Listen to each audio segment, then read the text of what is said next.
This show is sponsored by Den 10 Insurance Services, helping businesses get the right insurance for all their insurance needs.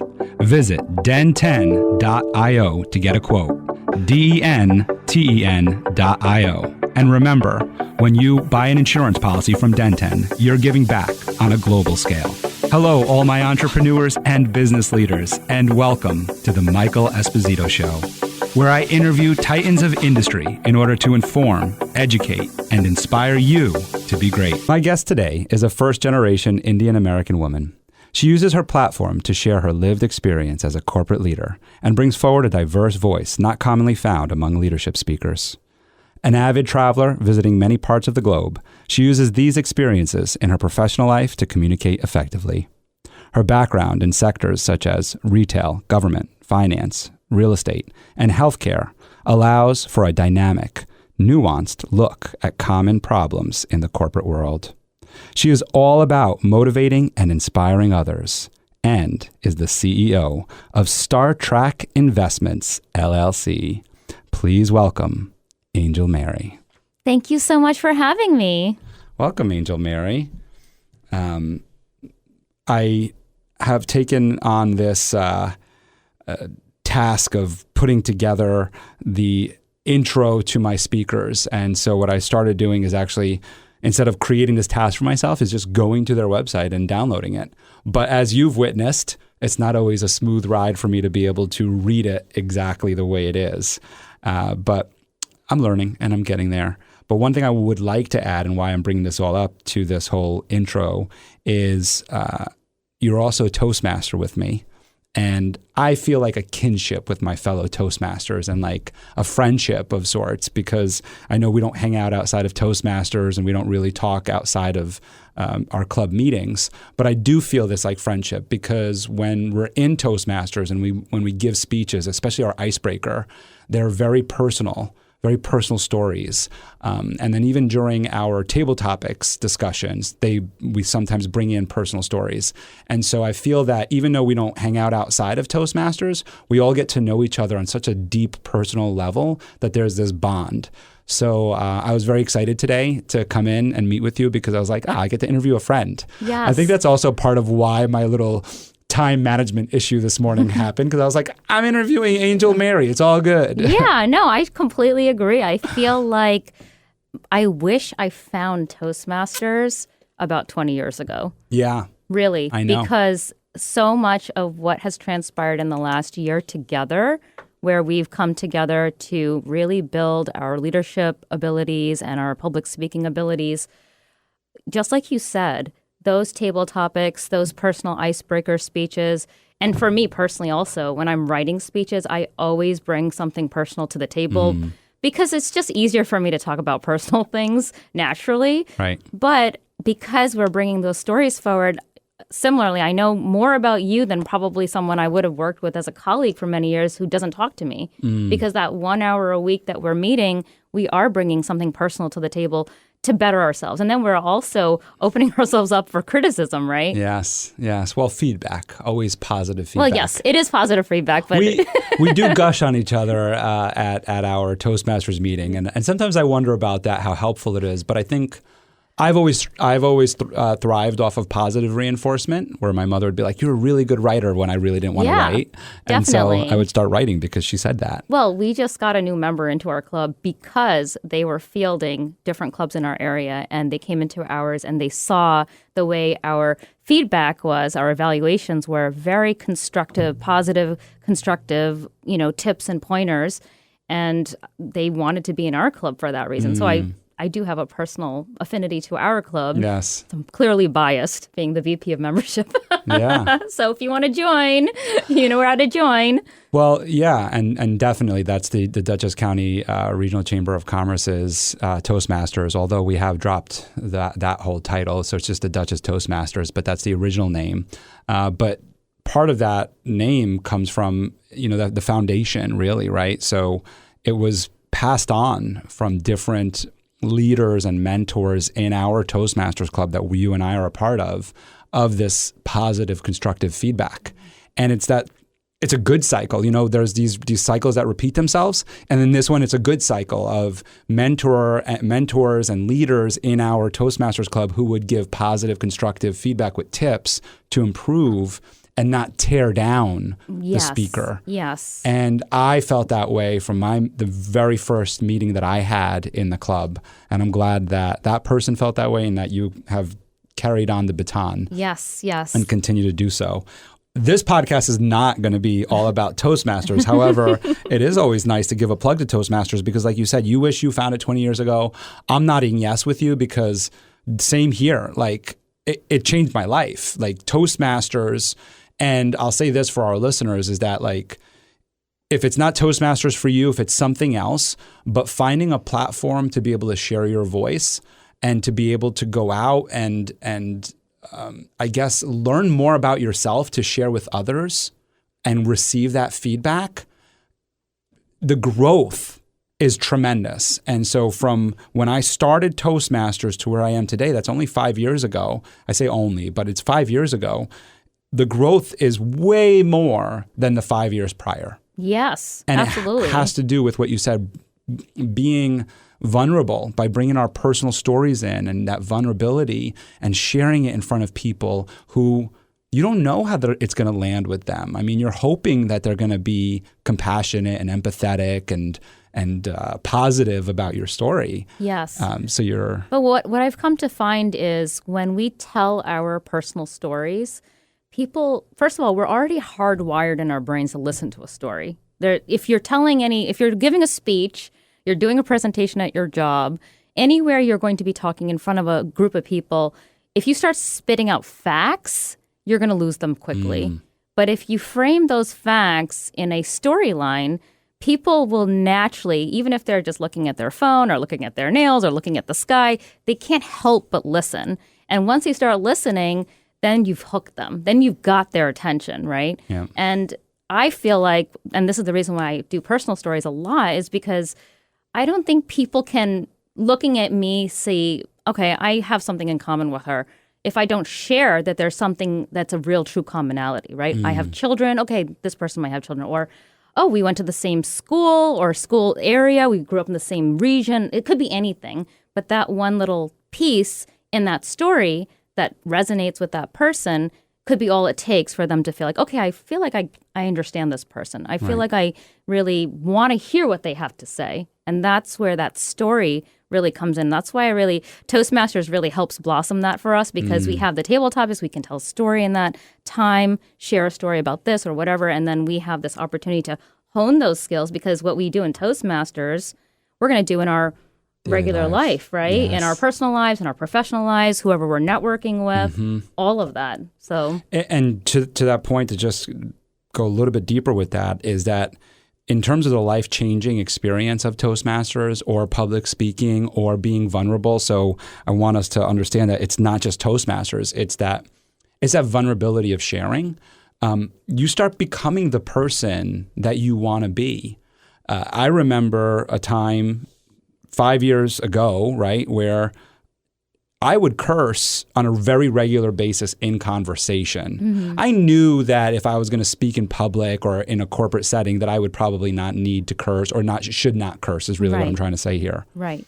What I learned with Toastmasters was, well, if I'm going to get up here on a weekly basis and speak in front of an audience, and my choice is to not curse, because there's plenty of public speakers who curse. Right. And I'm not saying I don't curse anymore. Right. I'm just saying that if my choice is, eventually that's going to bleed into my regular life. Right. And it has, to where I really don't curse. And it's like the chicken and the egg. It's like, do I not curse in my regular life because I don't want to curse on stage?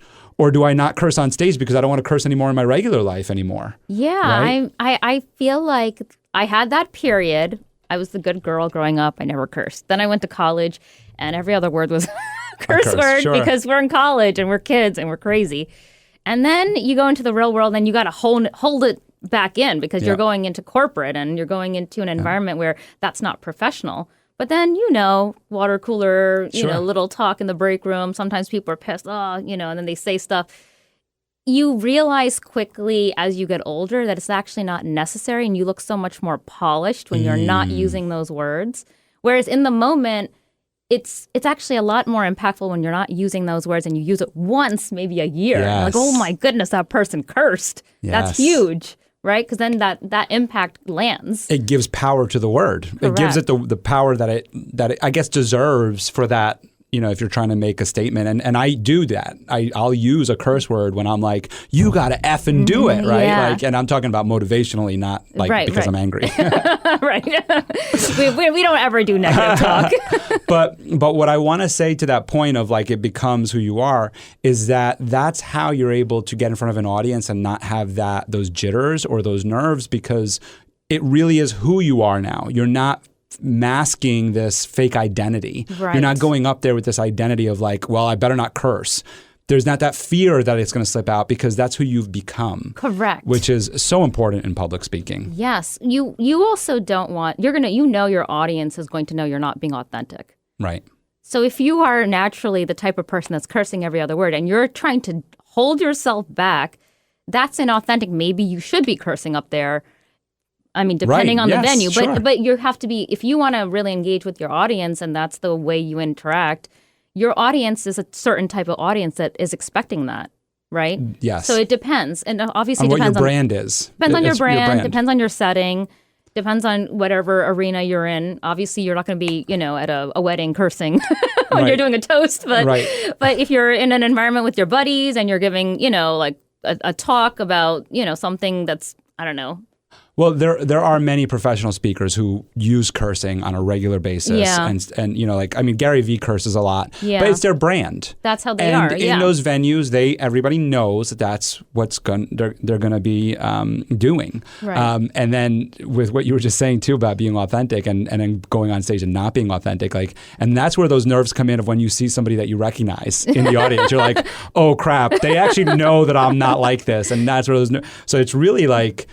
Being authentic is so important to public speaking, because when you do see that person in the audience that you recognize, it's like, yeah, this is my normal self, and they know me from speaking to them one-on-one to being right up here on stage. And one thing I wanted to say was being authentic is not just about your words, it's about your demeanor and your actions and the body language you're giving, right? Because you're speaking all the time, even when you're not thinking that you're speaking, in just simply the way you're holding yourself and your body. And if you are a closed off person, you might be folding your hands in and, cowering your body a little bit. And that is a message to people around you that you don't want to be approached, right? And this is one of the things that when people come to me for advice, I tell them that it's really important to pay attention, like stand in front of a mirror and look at your regular, normal way that you're standing without trying to pose. Just look at the way. Are you slouching? Right. Are you holding your shoulders back a little bit, bringing your chest out just slightly to have good posture? All of those little small tips make a difference in the way someone's perceiving you and the whether or not they're willing to come up to you. So you're holding yourself with just a little bit of strong posture is enough for someone to see a confident individual in front of them. Right. And they're going to say, oh, I want to be like this person, or I want to talk to this person. I want to engage with this person. Yes.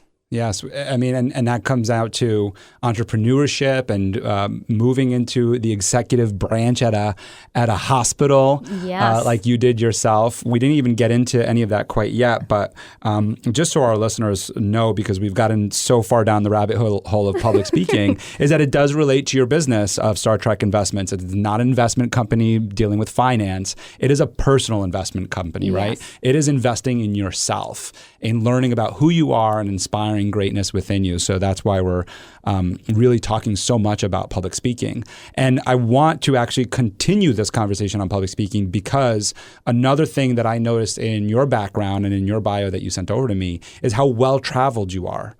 And so many people, when they think about public speaking, or even when we're talking about entrepreneurship or climbing the corporate ladder, the understanding of the world, the understanding of different cultures is so important and plays such a huge role.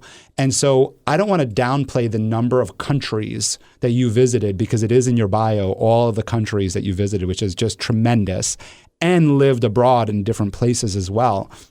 So I would love for you to maybe help share some of those experiences and how they've related to your life and what you're doing today and the work you're doing. Well, first of all, I love traveling. And obviously the last couple of years we've been a little jilted in that. But prior to that, I was very fortunate from a youthful point, from 2 years old onwards, I was already traveling to India with my family, right? That was my whole entire family is from Kerala, India.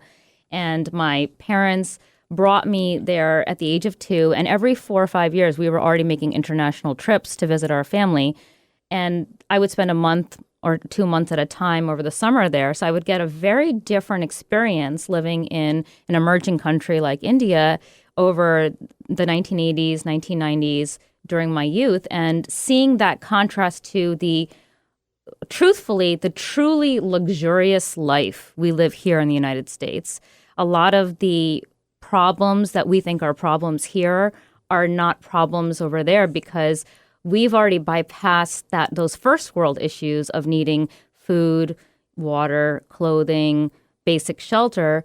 But when you're going into emerging countries like India, I've been to South Africa, I've been to Egypt, I've been to Turkey, I've been to so many different places. But when you go to emerging countries, you see they are really living for the moment. They're living for today. They're thinking about what they're doing for their own sustenance.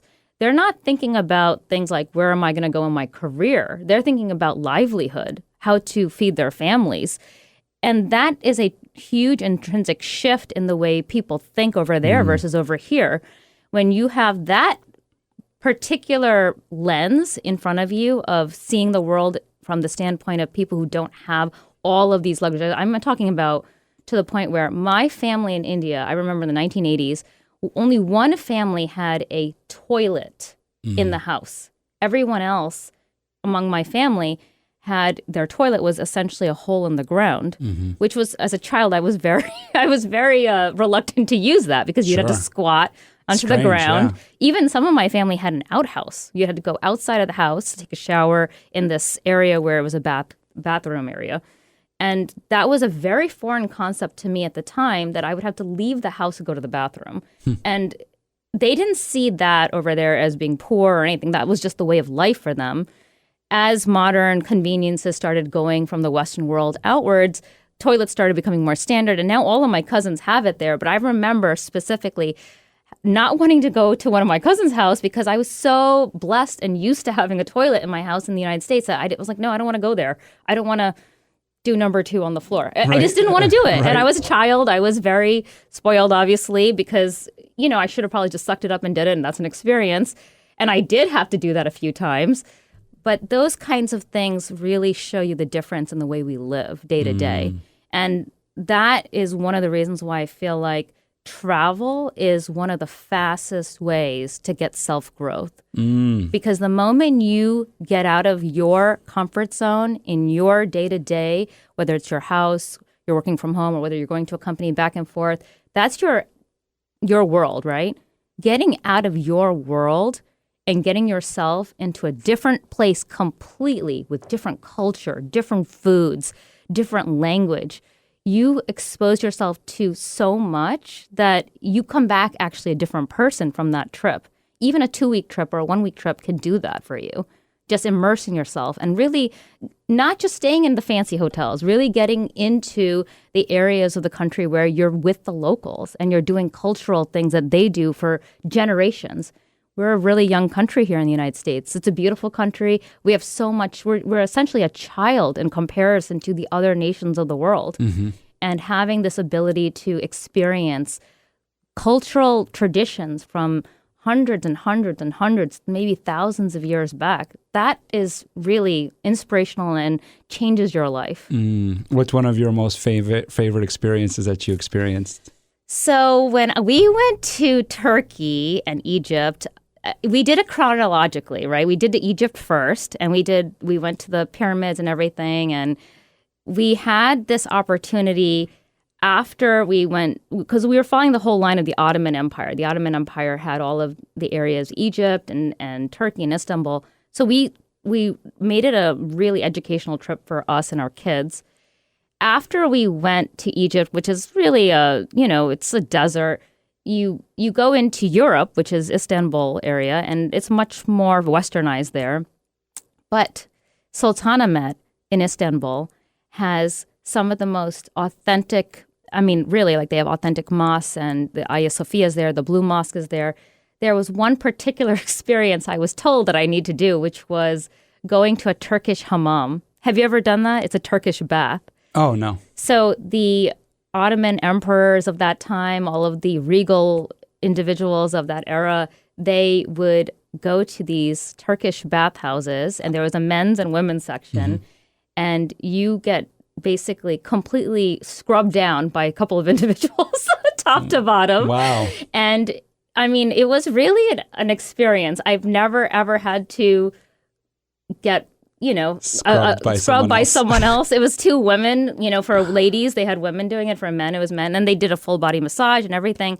But I envisioned myself, this is probably how the empresses and the emperors and, this is the way they were treated at that time. I know that there's probably spas like that here, but nobody was a king or queen over here, right? So this is the experience of being a king or a queen there at that time. And it's the same bathhouse that they used centuries ago. And it's the same exact marble, and everything is the same.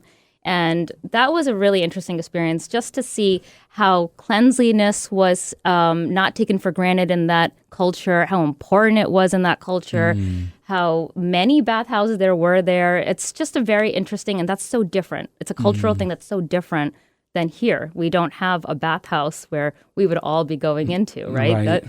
The closest thing I can think of is a sauna where we might all sit together. Yes, yeah. Well, yeah, the saunas, the hot tubs at the gyms, and there certainly are clean ones. I used to go to one on a regular basis before COVID. Yes. Where I'd go to the sauna and the hot tub and the cold plunge, and it's a shared space, and you hope it's clean. but that was a teaching moment for me in seeing, okay, cleanliness was a highly regarded piece of this culture. So that's a very vivid memory I have. I did a lot of the touristy things like riding on the camel. Yeah, you have a great picture on your website about you on a camel, and I didn't realize how big they are. They're huge. That is incredible, yeah. They're huge. They're enormous. They're beautiful, magnificent animals, and it does feel surreal when you're by the pyramids. I was going to ask you about the pyramids. It's first of all, it's breathtaking, and you're there and you see it. It looks like a picture. It looks like a photograph. It's just that beautiful, and it's so massive, and it really is awe-inspiring that people centuries ago worked to build this. It's just amazing. So I mean, if you have one of those once in a lifetime trips that you want to do, absolutely, I would say go there. Yeah, and the last 5 or 8 minutes we've been talking about this trip, and so I think that just kind of like goes back to the start of the conversation, which is like these experiences are what lead to great stories and public speaking, and this is an experience that you get to share with others in a way that's actually entertaining. Like, I can keep asking you about the pyramids and Egypt. What I do want to learn more about is your family experience as well. You mentioned traveling to India as a young child, but your parents have a very unique story as well. And I feel like with what you're doing today in helping inspire others and helping others, and actually it's not just a feeling that I have, but you also mentioned it about the work that your father did and how inspired you became from it. I would love for you to share with our audience their love story. Oh, I would love to. I mean, I'm inspired by everything that they've accomplished. So first of all, my father was extremely poor in India. He was the youngest of 8, and he was one of those he was a good boy. He was mama's boy. My uncle told me he was always by his mom, and he studied very hard. They were so poor that he told me he remembers going to sleep at night, and my mom too, going to sleep at night hungry. I can't imagine what that's like, going to sleep at night hungry. That's something that is a very particular experience. You don't forget that, right? So that was a huge driver for both of them in their lives in how they accomplish everything, how they don't take things for granted. So my father, he's Catholic. He was sponsored by the church, and there was actually a wonderful woman in Kansas who sponsored him. And a sponsor among the church would be someone who is sending money from the United States to sponsor a child in another country in the church. So my father got educational support from her. He ended up going into the priesthood. And simultaneously, my mother, she did not want to get an arranged marriage. She told me her only choices were either get an arranged marriage to somebody she doesn't know or become a nun. Those were her only two options. And she was like, I'm going to become a nun. I'm not going to. Movie. Yeah, it is. It is. And so she decided to become a nun. Now, at that time in the 1950s and 60s, the church really needed more priests and nuns in Europe. So when individuals in India were saying, okay, I want to join the clergy, they would actually move them to Switzerland or Germany or different parts of Europe. And so that's how my parents ended up in Europe. The way they met each other, though, it's such a funny story. They were actually separate families, but my mother's older brother married my father's niece. So it's a family connection already. And my grandmother told my father when he was visiting as a priest in India, you're going back to Europe. My daughter is in Switzerland. She's a nun there. I know that you're going to be going through. Can you do me a favor and just stop and just check in on her? That was it. So technically, my grandmother is the one who made the initial connection by just telling them to meet.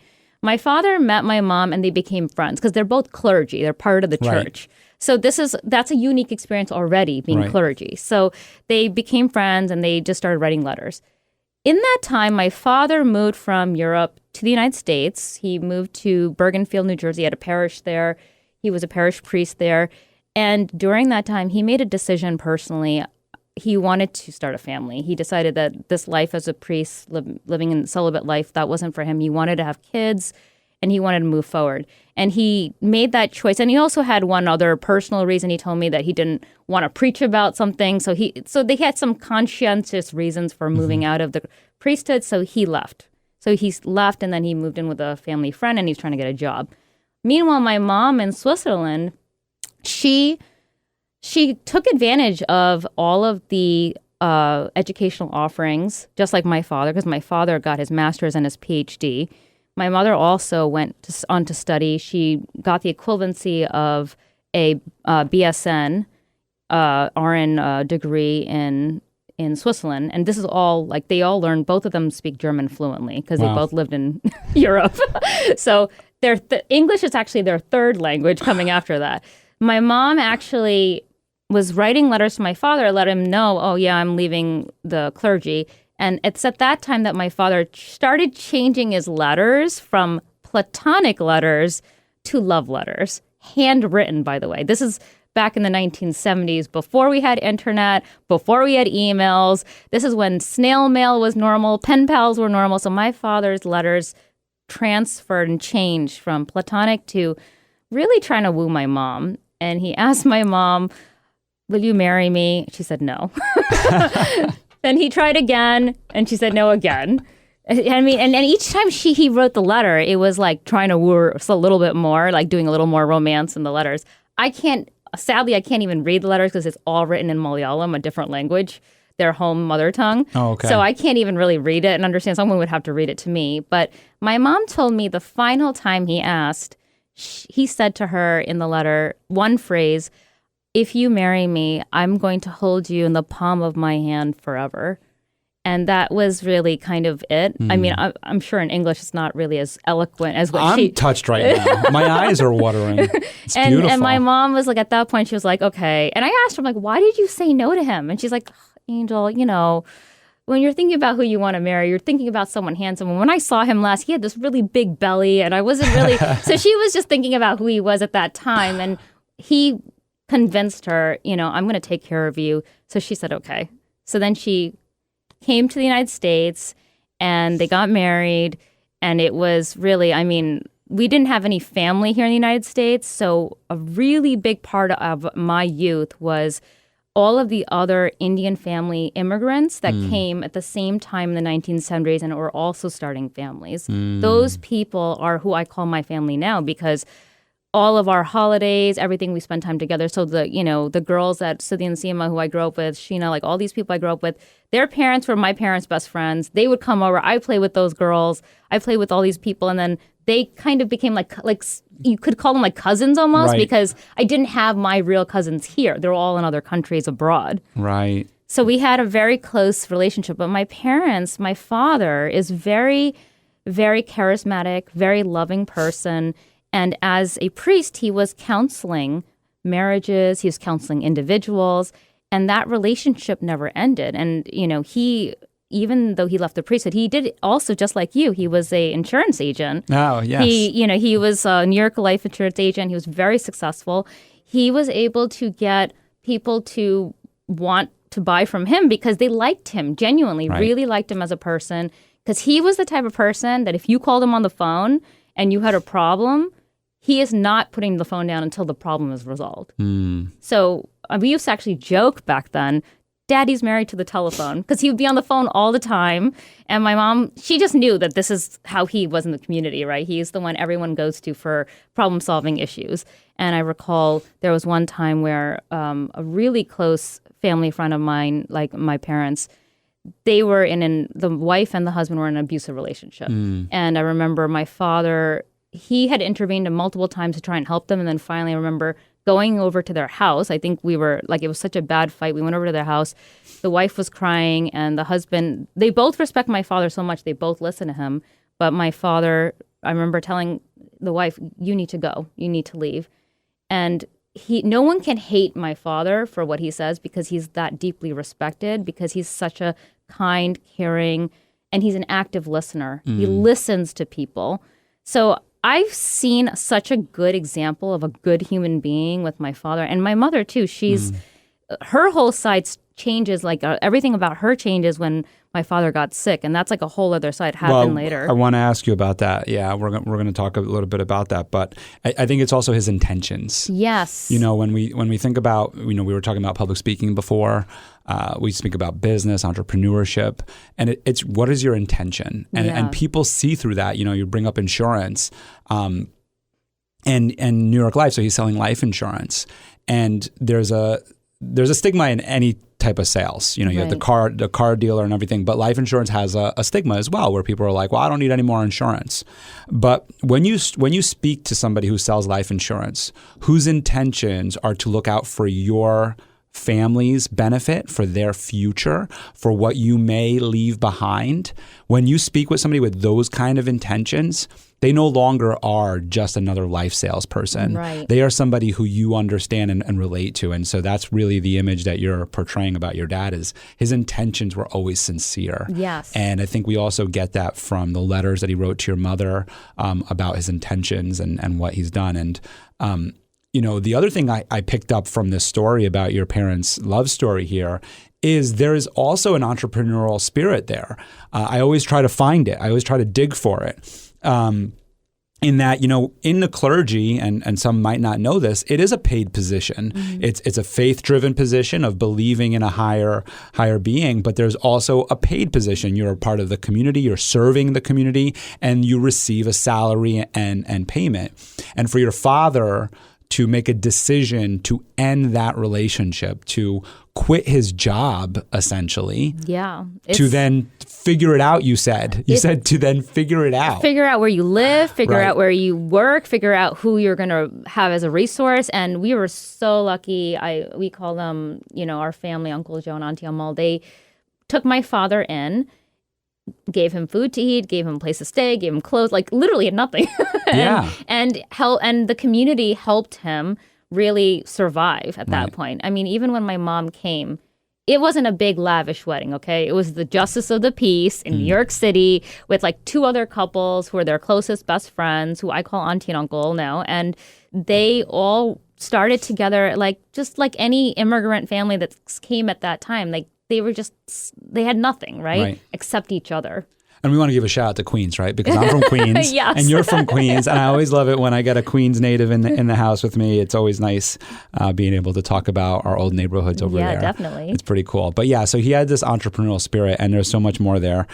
Before we get into a little bit more about your dad and what happened and then what led to other great things in your life as well, part of this, because there's always a silver lining to things. I do have a cultural question for you. Sure. And forgive my ignorance, please, but my wife and I were hooked on the Netflix series Never Have I Ever, which is Oh, yes, I've seen that. pretty much a teen show Yeah. about an Indian family. Yeah. And one of the jokes is everybody's the auntie. Everybody's an auntie. Yes. And I kind of get it because on my Haitian side, everybody's a cousin. We all Yes. I call people out of respect. Yes. Cousin and aunt and all that and uncle and all that stuff out of respect. Mm-hmm. But the way that you just described it was a little bit different than the way that I see it. So like on my side, like I said, on my Haitian side, there's so many relatives I'll call aunt and uncle or cousin or whatever. And again, it's because it's more of a respect thing between us. Right. And they'll be offended if I say that if I don't call them my cousin or something because it's like, whoa, I thought we were close, right? Yeah, yes. But the way you described it made me feel, and I'm leading you here a little bit, that it's because of what you have here. And so they became your family. And so I'm just interested, is that what it is? I think it's both, right? We definitely have that same thing culturally where for respect, anyone who's older than you, you may call them you could either say Chechi or Chetan for like big brother or big sister. But for someone who's much older, in my case, like as a child looking up to someone who's, an adult, they're auntie or uncle to me because it's like saying a family thing like you're saying. But in my case, the difference is I didn't have any real relatives in this country. So when I call them auntie and uncle, it really feels more real to me because those individuals really played that role for me. That's kind of what I was picking up from that. So that's what I was interested in. So, but in the show, then just to kind of like go back to this like bigger overall, it really is more of a respect thing than when you hear people say auntie, uncle, and they don't have that same feeling for that person that you have for yours. It's a deep disrespect to call them by their first name. Yes, deep. right. Yep. You never want to do that. And we see that. Like, I mean, I get called Mr. Esposito by my daughter's friends, and I'm like, well, you can call me Michael, and they're like Mr. Esposito, and I'm like, all right, I guess that's just. I think it's kind of weird, I guess, because I grew up with this family structure in place where I always called elderly people or older than me auntie or uncle, that if someone is, it's kind of weird because I'm in my early 40s now. So I don't feel like I'm middle-aged, but I am, right? But yeah, that's it. But our kids make us feel it. The kids call me auntie, and I'm like, wait a second. But yes, that makes sense. I am at that age now where it makes sense to be called auntie. Yeah, that's funny. So still like in your childhood here. So there's a couple things that happened in your childhood that I want to highlight here, and that you were a public speaker very early on. Yes. You were a youthful public speaker, and you were doing that already. Yes. And then things took a shift, which you'll share a little bit about. But just take us back to this, like where and why and how. Okay, so going back in time, like I was talking about the community, right? The immigrant community. The Kerala associations in New York were one of the first that started, where Malayalis, like the part of India I'm from is Kerala, and the people are called Malayali people, and the language is Malayalam. And the Malayali people who were immigrants formed associations, Westchester Malayali Association or, New Jersey, like little associations where we can gather, we can do our cultural celebrations together. We may celebrate Christmas, we may celebrate Onam, different holidays that are particular to the home country. And this was an opportunity also for the youth to take part in different competitions. And they had singing competition and public speaking competition. And most started at like 5 or 6 years old to take part. But Uncle Tom, who was one of my close uncles who I was growing up with, he was the president of the Westchester Malayali Association. And I saw the kids going up and singing songs, and I wanted to sing so badly. I was 3 years old, and I wasn't actually even part of the entire thing. And I went up to him, and I pulled on his pants like, Uncle Tom, can I go on stage and sing? And that was the start. He's like, sure. He gave me the microphone. I'm 3 years old. I went up there, and I sang some song. And my parents were so proud, but they saw that I was not afraid of an audience. I was not afraid to be in front of people. That was a fear that most people had that just it didn't exist in my world. At 3, they saw that. So my father, they kept putting me in singing competitions at first, but then they started realizing that I had a really good memory. As a child, I was almost photographic. So my father started training me in doing Malayalam speeches in the Malayalam language to the Malayali people.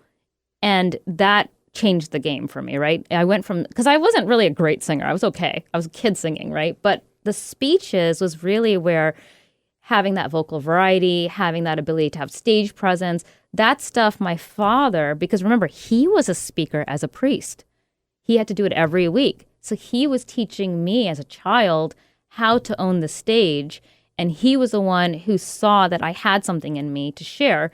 And he would he would be the one writing the speeches at that time for me. And it was about love, sharing, being a loving person, how to give back. It was literally inspirational speeches by my father that I would be presenting to all of the people in the community. And that led me to start competing in the competitions across the country. So then I started traveling because I would start winning the competitions. So I'd win the local level, the county level, then I'd do the region area one. Then I went to the national conferences we were having, and I would travel to Philadelphia, to Rochester, to Toronto, to Orlando. I was traveling all over.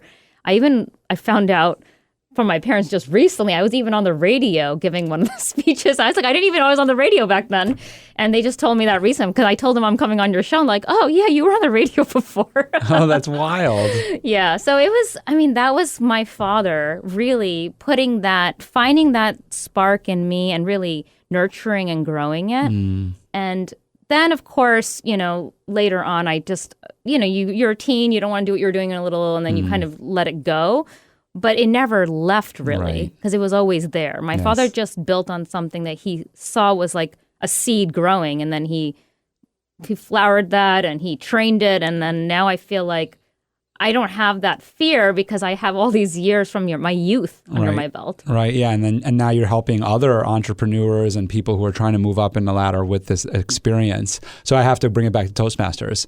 Did you enter the speech competition for Toastmasters? Yes, I did. And will you be advancing? Yes, I will. Oh, fantastic. Congratulations. Yes, thank you. I'm so excited to hear that speech. So, you're on this journey as a young child, you're doing the public speaking gigs, your dad's writing your speeches, huge inspiration in your life, and then he has a brain aneurysm. Yes. And you mentioned it in the bio that, your family now is devastated financially, and there was so many other things that were occurring there. Share a little bit about that with us. That was really, first of all, the way it even happened was crazy because we were planning a trip to see my aunt who lives in Austria, in Vienna, Austria. And I recall this was a very exciting thing for us. We had never visited her there before. And my father told us right before we were leaving, I'm going to visit my friends in Germany. So the thing is, my father is so popular because he's such a good person and he's so funny. He loves telling jokes. He makes everybody laugh. That everyone wants to have a piece of him wherever we go, right? So he lived in Germany for many years, so he had really close friends there. So he's like, Germany's the next country over. I'm just going to go over there. And I remember telling my dad, I'm like, are you really going to leave me and mom and my brother, at auntie's house? You shouldn't do that. You shouldn't separate from us. I was like 6 or 7 or 8 or something. I was like, you shouldn't do that. And then he's like, no, it's going to be fine. It's going to be fine. I'm like, you should be with us. I remember telling him that. And then we went on the trip. My father goes to Germany. He's supposed to go for a couple of days. He's telling a joke at the dinner table. And while he's telling the joke, he collapses. And they actually at first thought it was part of the joke. But then they were like, wait a second, he really collapsed. And then they took him to the hospital and they didn't know what was wrong with him. Meanwhile, I was with my mom in my aunt's house. And they decided not to tell me and my brother. We were young. This was 1989, so I was 8 years old. My brother was 6. So they didn't want to scare the kids, which obviously is not really smart because the kids usually know what's going on too. And so they kept it hidden from us for a little while. And my mom was always crying. They just said, Daddy has a headache. I don't know why that's what they told us. And then my mom left. And then finally they took us to Germany to see my father. And that's when I saw him for the first time. And I realized how serious what was going on was. Half of his head was shaved because they had to do surgery to repair the brain aneurysm rupture. And it was really a very traumatic time. That time there was no online banking. There was no way to access our money in the bank. So in order to discharge from the hospital, my mom had to contact individuals in the United States like, listen, we have the money in our bank. We just can't access it. We just need to borrow money. Can you wire money here? Because we need to buy tickets. We need to pay the hospital, all this stuff. And thankfully, because my father is such a huge figure in the community and so beloved, people that she didn't even reach out to started sending money to us and really carried us, brought us back. We were able to come back to the United States. My father still, he was deemed disabled. He was not allowed to work anymore. My mom had to become the main breadwinner and the caretaker for my father. And it was it was a huge transitional shift for us in the family. We went from being everything's fine. We just bought this house. We have 2 incomes. We're fine financially. Everything's good. To my father, which was the bulk of the income, being completely gone, and my mom being the only income. And suddenly, things that were possible were no longer possible. Right? Even extracurricular activities after school became an expense. Right? Oh, I don't know if you should be joining baseball, because that baseball or softball might be too expensive for us to buy. That's how the shift happened for us. And that really impacted the way I grew up, the way my brother grew up, because we really went from just getting groceries was even that was something that was really a struggle for us during those years until we were able to come out of it. But I think that my father throughout never changed. So even though he had a brain aneurysm rupture and even though he was deemed disabled, he's a little slower, but his personality is exactly the same. He still likes to joke. He tells the joke a little slower, but he's still the same happy person. And he's a very faith-based person. So he still prays and he's still very spiritual and very, very aligned with the church. And my mother, this is where she really shined. After my father got sick, she really stepped up. She really showcased how to be a leader in our family when everything was falling apart around her. I mean, it was to the point where she told me, I didn't even know how to pay bills when we came back from that vacation because your father took care of everything. And then I had to figure it all out myself. Yeah. And that's a huge change. And then at the same time while that was happening, I saw my mom decide. So she did study enough to get what you would consider a bachelor's in Europe, but here it didn't translate. For whatever reason, that degree didn't translate here. So she's like, I want to get my BSN. So she went back to Mercy College. So while she was working full time, she was also getting her BSN degree to become a registered nurse with a bachelor's. And I saw that even while being a caretaker and even while working to get by, she still took advantage of this opportunity to get her degree.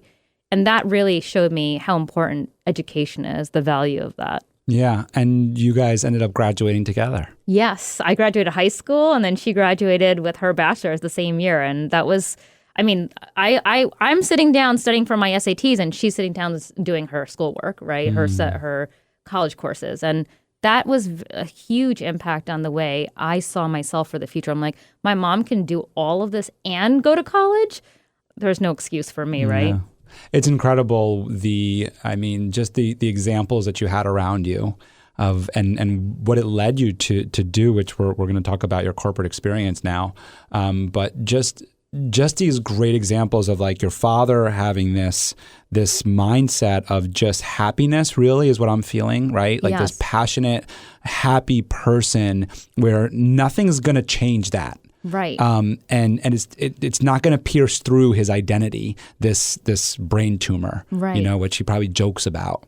And your mother's strong-willed personality to be like, we're going to figure this out and get her BSN, like you said. Yes. She even told me, and this was her advice. She said, listen, you saw what happened in our family. You saw how, everything seemed stable, but I want you, even as a woman, you need to get your education. You need to make sure that you have yourself set and you don't rely on anybody else. Great if you have a spouse who can support you, but don't lean on that so much, because what if something like this happens? You need to be able to stand on your own 2 feet. Yeah. And I really appreciated that she said that, because the truth is we don't know when a health crisis or some other crisis might happen, where if you have all your cards in one place and then those cards fall, how do you hold yourself together, right?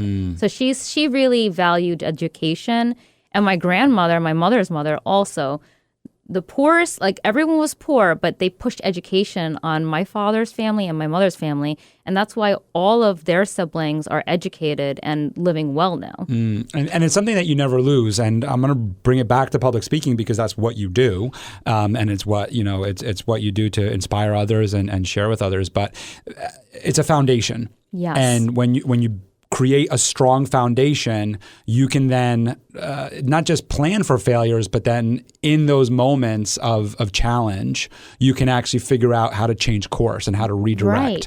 And so to bring it back to public speaking, so many speakers and presenters are worried about their PowerPoint failing or technology failing or the microphone not working or even a rowdy audience or interruptions in the audience or whatever. And how do you deal with that? I know that that's a question that comes up of like, how do you deal with that? And I'll give my answer, and then I'd love for you to expand on it, in that when you have a foundation of really strong public speaking skills and you've put in the time and effort of practice, when you get up there and those interruptions happen, you're able to figure out what adjustments to make in the moment. You've seen it before, so you know how to react to it.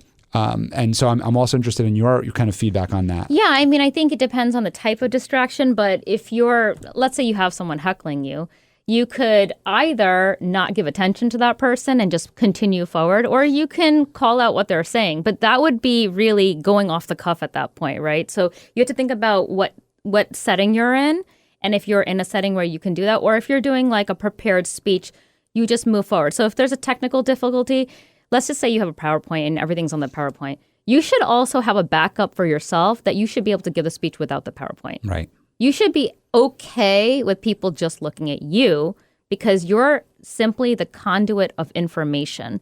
You're the messenger, right? So I think it's really interesting that my parents named me Angel, because I mean, obviously it's a very religious name, but the name Angel just simply means messenger, right? Messenger of God. But I'm a messenger. And that's what a public speaker does. They give a message. You want to walk into a room, send your message out, and make sure that message is received. So if something happens in the moment, whether it's technical, whether someone else, is saying, okay, you only have 5 minutes, not 10 minutes. That could happen, right? You have to be able to figure out, okay, how am I going to maneuver this so that the message is what gets through? You want people to leave feeling different than they came in. What did you contribute to them? That they walk away, that there's something more to life. That's the goal. Because we're all kind of in this haze where we're going through life, we're working, we have all these responsibilities, there's so much stress. And taking that pause, taking that moment, getting their attention. I mean, getting the attention is probably the hardest part. If you're able to capture their attention in that moment, it doesn't matter if the PowerPoint's not working. It doesn't matter if you only have 5 minutes. Getting that message out is the most important thing. I love that. Thank you for sharing that with us. So you go on in your life and you enter the corporate world and you start climbing the corporate ladder. And I'm interested in your success there because you also mentioned too, obviously, and I think it's very well known, a male-dominated area in terms of the corporate ladder, but not just that, but getting into the C-suite. Yes. And we're talking about the C-suite in healthcare and in a prestigious hospital in New York City. Yes. And you were able to rise and in the ranks. So I'm interested in that story there. So one of the most important things of moving up quickly is realizing that your work product alone is not enough. You could be getting all your reports in on time. You could be going above and beyond. You could be, doing everything to support your staff. But if nobody knows this is happening, how are they going to elevate you up? And what I recognized very quickly so healthcare was not my first move. That was a couple of moves in, right? And when I graduated from college, because of my experience of having so much money issues, my first thing that I wanted was a lot of money. I was like, I'm going into finance. I want a lot of money. I'm graduating with economics. This should get me right down the path of investment banking or some kind of private equity thing. Yeah, I just wanted to make tons and tons of cash.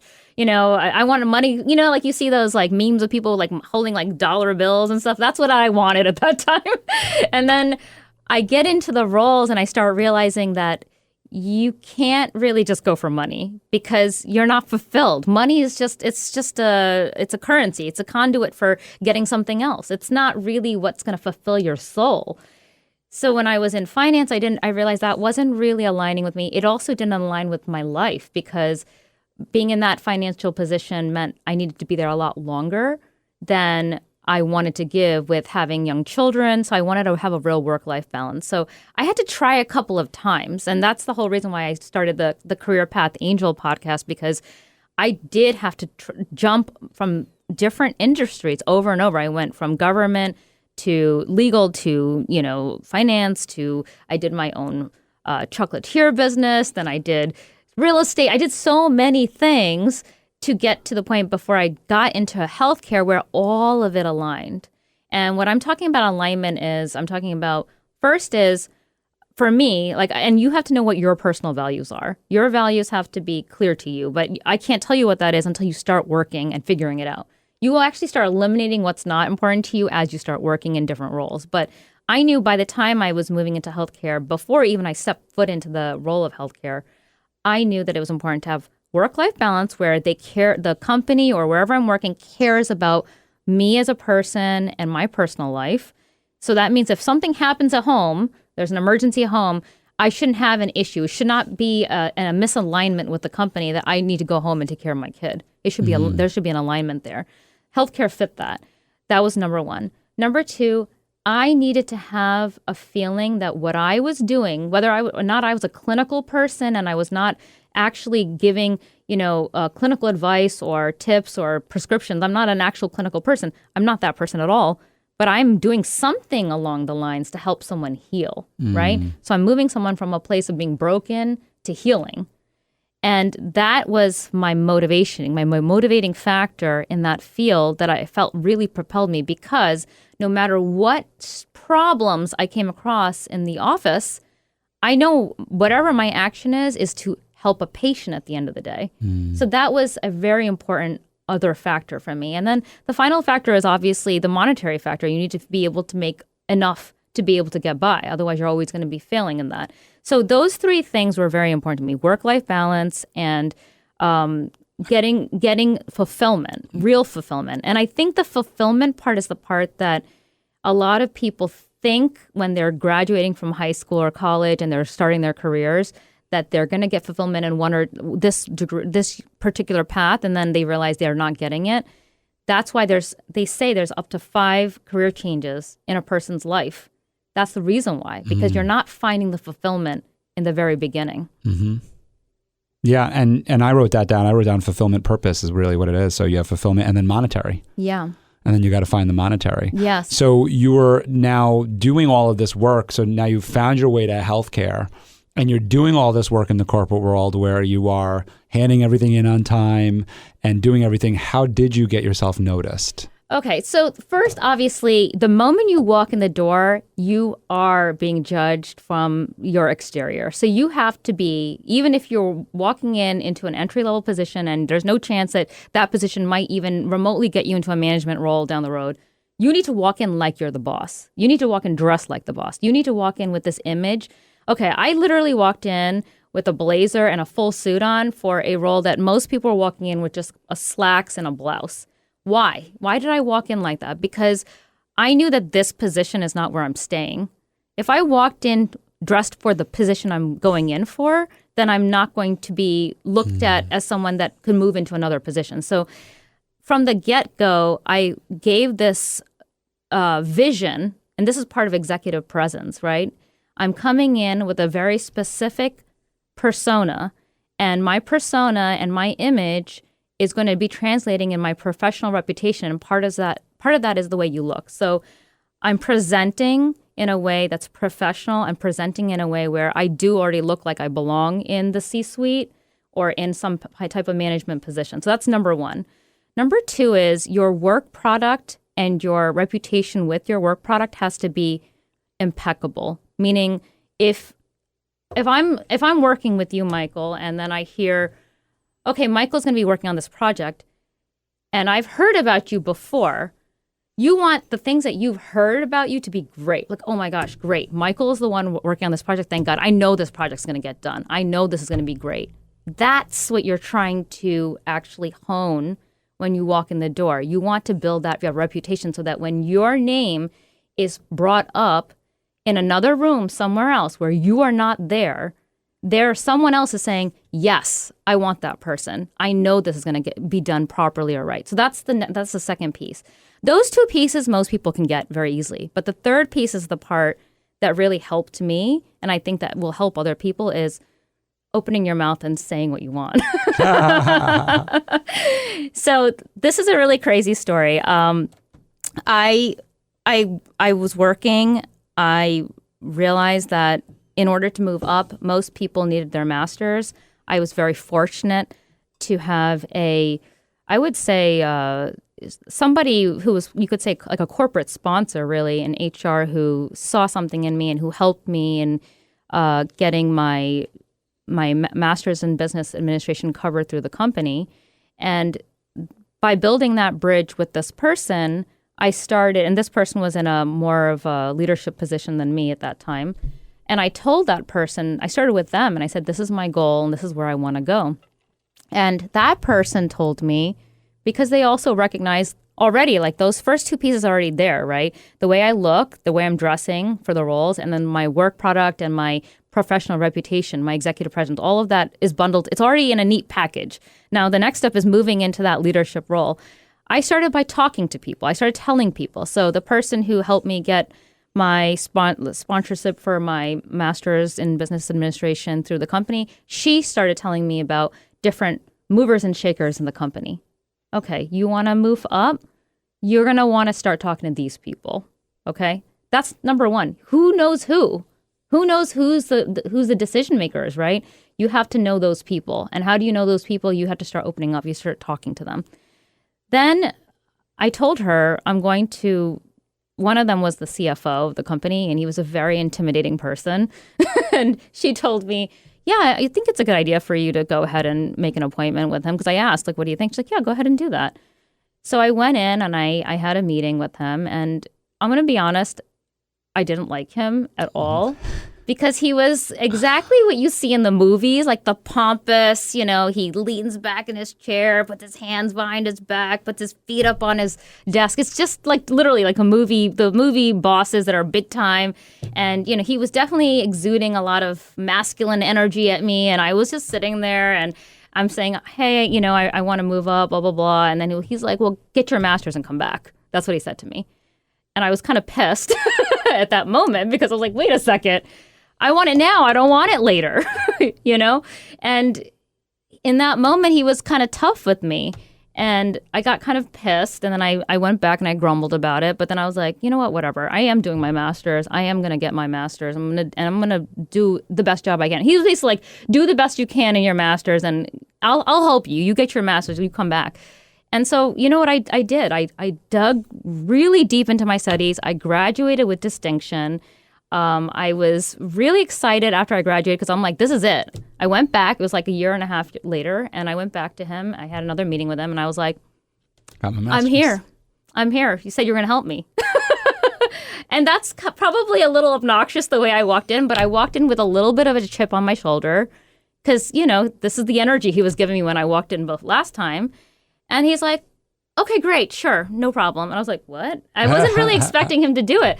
And what I came to find out later was he sent an email to every director in the entire company, and he said, she's amazing. If you have an opening in your area in management, get her under your wing fast. I didn't know this. He didn't include me. I found out this through somebody else.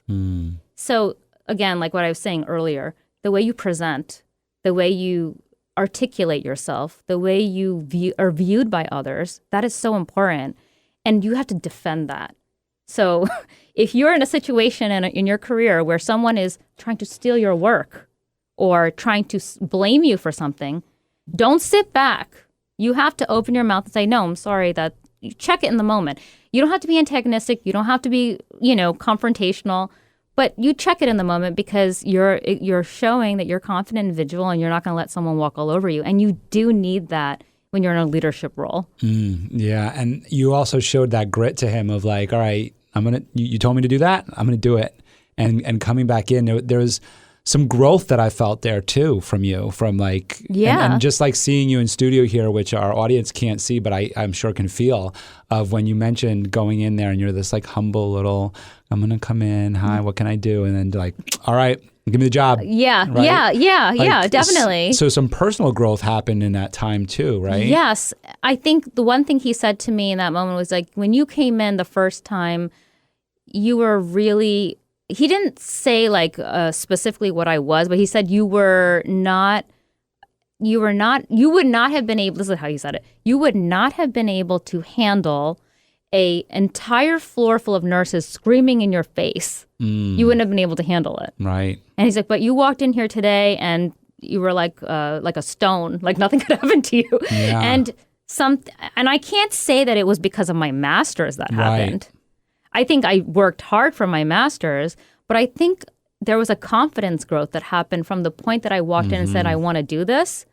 And him saying, okay, well, go get your master's, which kind of pissed me off. But that lit a fire inside me, right? And I said, well, yeah, I'm going to do it. And you're going to watch me do it. And having a little bit of, you could say like, it's like a self-competition. I don't like competing with other people, but I like competing with myself.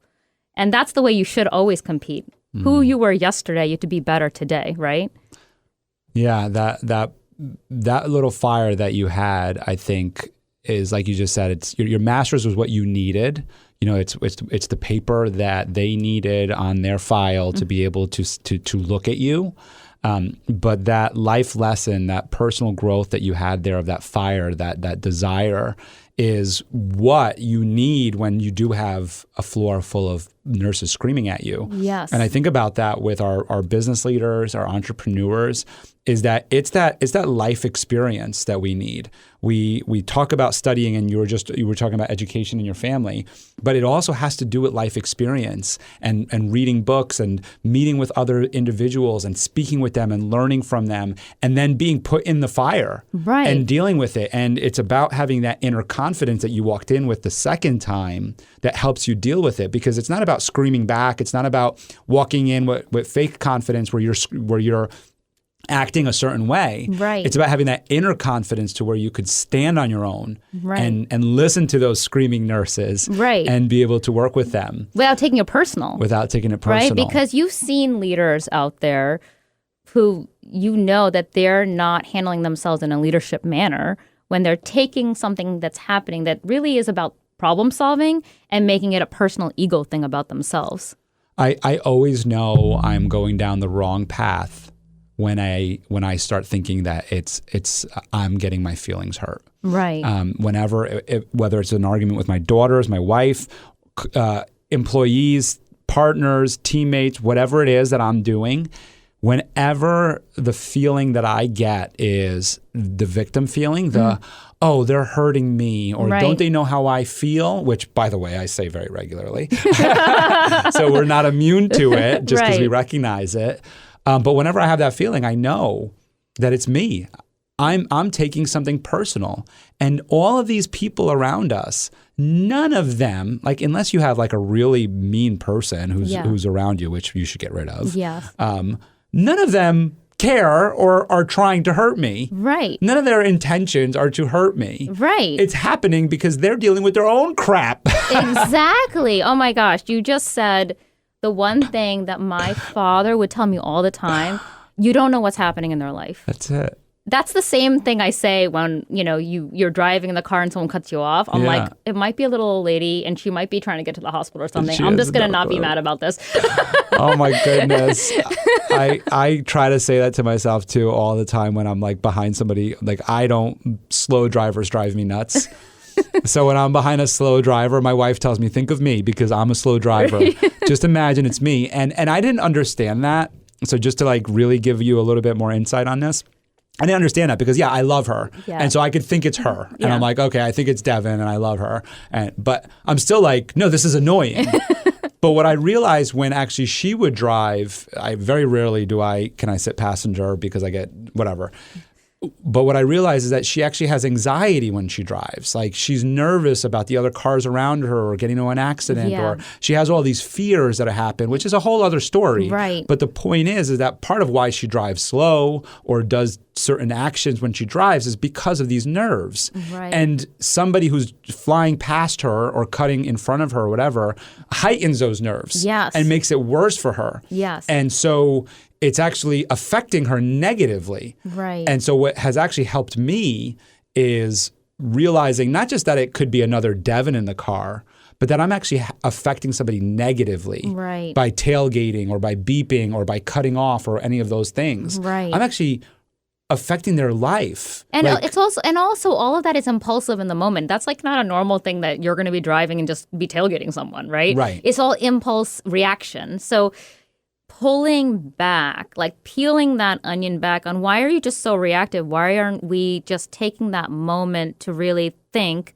about what we're doing and why we're doing it and really asking ourselves, why am I feeling this way? Right. Okay, just giving yourself that moment, right? Yeah.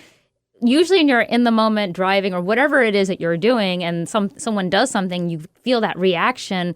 It's like it's a self-control. It's a discipline, right?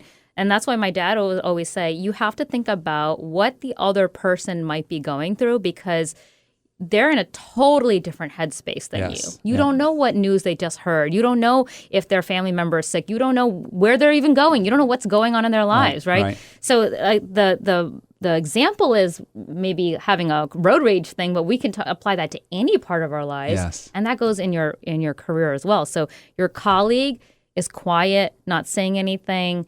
You know something's off, you might take that as a cue. I'm not going to intrude or bother this person today because they're going through something, right? You're not going to go be in their face when you can tell by their body language that they're withdrawn. So just being able to understand and see everyone else from this viewpoint that they've got their own issues going on and you're just coming in. So like I'm coming in from as a public speaker, right, with that hat on. I'm coming in for just a few minutes of that person's time to try and peel them away from all of the stresses of their world, all of the different, responsibilities that are weighing down on them, the work that they've got to do with their kids, all these things, and trying to find a way to uplift them, trying to find a way to get them to see, yes, I am happy that I woke up today and I have this life, trying to remind them of all the good blessings that they have in their lives because it is so easy to fall into this negative. And what you were talking about, the victim mentality, I do have a problem with that sort of mentality anywhere, right? Whether it's in friendships, family, just like you say, like, oh, hurting my feelings. It's my feelings. Being too deep in feelings. And I know there's a time and place for feelings, but being too deep in feelings to the point where you don't see other people's feelings, that's when you started losing focus. You started losing the big picture of how you impact others because your life really matters and really impacts the next person. Whoever you spoke to, like you walked in and you spoke to a few people when we walked in here, those people, the things you said today to them, that uplifted them. You said, thank you so much. I'm so happy I got to work with you. Those little words might not seem like much, but they're going to go home. That's like a little boost, like a little, like a tiny little boost in their energy that they don't even notice, but they're going to carry that with them everywhere they go. So you have to be really well-intentioned the way you interact with others because you want to leave them better than you found them. I love all of that. And it goes into a lot of the communication that you teach and that you shared with your teams, but that you also do today. I want to make a few little notes. As an insurance agent here and the owner of an insurance company, Den 10 Insurance, that is, of course, those years are long past. So I try to be very conscious on the road, not just for my wife or for my well-being or for the well-being of the other person in the car, but I have a license to uphold, and I'm not just talking about my driver's license. So I want to make sure that everybody knows that and is very well aware of that. So it was an example that we were using. And then the other thing I want to mention, though, is what you were talking about, that space. So Matt Alfonso was on the show not too long ago, a fellow Toastmaster, and we call it the gap. And I call it that now in my life. I just say, I just need to find the gap, or I haven't found the gap. Like I was having a conversation with my wife about this, where things are very stressful at work and at home, and in my hobby. My basketball league was driving me nuts recently. So I have all these three things overlapping over these different things: family parties and this work thing that I'm trying to figure out for Den 10 and all this other stuff, right, are overlapping. These stresses are overlapping. And I was snapping, and I said to my wife, I was just like, you know what? I'll be honest with you, I just can't find the gap. Right. And she knows what I mean by that, because I'm like, in that moment that you're talking about is when you make that decision whether to snap or to just bite your tongue and realize I'm having a victim moment. Right, And it's okay to have your pity party, but it's not okay to spread it on others. Right. That's not okay. You know, if you have that empathetic person that wants to hug you and give you the kiss that you need, fine. But it's not okay to lose it with others because you're having that. Right. Because I think the one thing that I learned last year from a new friend of mine that I met was I was talking about how I felt when I interact with some individuals. Some individuals are just sucking energy. They just take all your good energy. And if you're one of those people that come with your cup filled, like you have all this good energy and you want to share that, great. But if you have someone just a taker, poking holes in your cup. yeah. And also you're not having enough time to regroup and refill that cup. Having that understanding that some people need to have limited time, because protecting that mental psyche that we hold as entrepreneurs or as individuals with confidence in any career that you're in, you want to be able to be impenetrable. You don't want someone else to come in and be able to put their negative energy and emotions onto you and then impact the rest of your day. And then that's going to impact who you interact with, right? So what you're talking about with victim mentality, it's become, I'm seeing that a lot in social media. I'm seeing that a lot in mainstream media, talking about victim mentality in certain ideological spaces. Coming from my experience, I don't live in that space. I don't like that space. I actually think it encumbers growth. It encumbers imagination and being able to really flourish. And the way around that is, if you have a team and you're working with a team, I think having a can-do philosophy, right? So one of the things I remember, I had a department filled with social workers, psychiatrists, psychologists. They were all lovely, amazing people. They were doing amazing work. And I would have these monthly department meetings to really boost them up, because the truth is they're getting unloaded on. As mental health providers, everyone doesn't think about how much they're taking in when they're listening to other people's issues. And so I would take that time and I would talk to them about, what is your can do? What is something that you can bring forward that, because they would like to come to me to do everything. And I say, take a moment, like you were saying, the gap, take a moment and think about, what is it that I can do to improve myself before I go to Angel? And that's how I was able to get people to start being more proactive because they wanted to be better, right? And then they would do things. And sometimes they would come knock on my door. I remember one doctor came and knocked on my door and said, Angel, I just want to let you know, I was going to call you and ask you to do how to do this. But then I thought, you know what? I'm going to see if I can do this myself. How would Angel do it? Yeah, you know, when you were there at the hospital, you were saying that in the bio that you sent over, in that you were put in a division where the morale was completely low. But by bringing this can-do attitude, by communicating, that was another thing I wanted to bring up with you, is like just your communication skills and opening up. And you mentioned your dad being an active listener. Just by doing that with this group, and you bring up a doctor And we understand there's egos, right? Oh, yeah. In the hospital, there are egos. There are doctors, there are nurses, there are administrators, there are all sorts of different egos just battling for position. Yes. And for you to be this place, this safe place where a doctor knocks on your door, I'm just like, wow. Yeah. How humbling. But it's also because I think I was positioning myself as their motivator. An equal and right? Yeah. I'm not coming in as I'm your boss. I'm not coming in as I'm the one, even though technically I was the one looking at their productivity. I was the one bringing them in and saying, hey, you didn't see X amount of patients. I wasn't their favorite person in those moments, but I never made it about me and I never made it about them. I made it about the work and about the patients. And when you bring it back to the company goals or you bring it back to the big picture of who you're helping, no one gets upset then, right? If it's about, when you're talking about productivity, you didn't do this, you didn't do that, then yeah, people are going to get upset. But you have to frame it the right way. It's about finessing the message, right? And when you finesse the message enough, and then also, listen, you know me, how I am. In the Toastmasters meetings, you see how it is. I'm very real. I tell you exactly what's going on with me. I'm not fake. I can't be fake. I can't even lie. I'm not a liar. So if you want to find out if someone got killed and I was a witness, I will tell you exactly what happened because I'm not able to, I can't cover for crimes. I'm not that person, right? So people know I'm a straight shooter. I talk exactly what I'm thinking. I'm not the type of person that has something in the back of my mind. I'm holding it. So they know that. So there's a level of comfort that comes with that because I am playing the support. I am coming to them, and anyone who's in a leadership position has to see this, that you are not an ego where you're like, I'm the boss, I'm this. You are coming at it from a service standpoint, right? Someone needs help, you're in charge, you find a way to put out that fire, or you find a way to help guide them, whatever it is. But if you come at it from the angle that you're going to be, I'm the head honcho, everything needs to run through me, I don't have trust in my team, you lose everyone in that moment. Yeah, that communication is so important.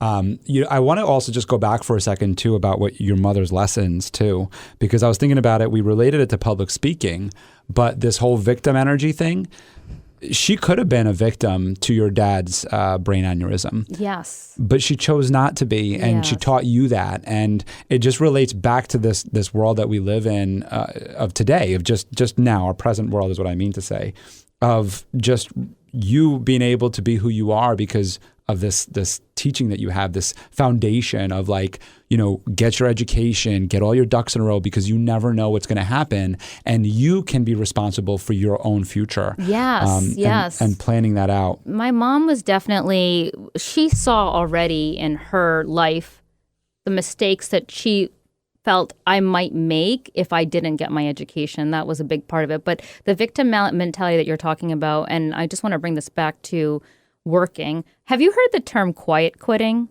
Quiet quitting? No. So I could assume what it is. Yeah, it's basically a term that they're saying that individuals who are working now are not going to go above and beyond their normal just punch task. The ticket and sit at the desk. Right.